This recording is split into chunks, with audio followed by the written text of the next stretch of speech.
যদি ভালো থাকতে চান, যদি জীবনের অযথা দুশ্চিন্তা দূর করতে চান, নিজেকে ব্যস্ত করে নিন। সবার কাছ থেকে প্রয়োজনে নিজেকে আলাদা করে নিন।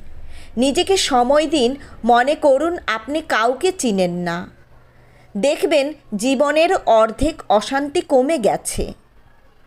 যার জীবনে অতিরিক্ত সম্পর্কের বাঁধন, তার জীবনে সমস্যাও বেশি। অতিরিক্ত সম্পর্ক মানেই অতিরিক্ত প্রত্যাশা। আপনি প্রত্যাশা মেটাতে মেটাতে একটা সময় ক্লান্ত হয়ে যাবেন। জীবনের অতি প্রয়োজনীয় সম্পর্কগুলোই কেবল ধরে রাখুন, যারা আপনার জীবনে আসলেই খুব গুরুত্বপূর্ণ। আপনার খারাপ সময় যারা পাশে থাকে, আপনার ভালো সময় যারা আনন্দের সঙ্গী হয়, ওই সব মানুষদের জীবনে গুরুত্ব দিন। আপনার মূল্যবান সময় দেওয়ার জন্য অসংখ্য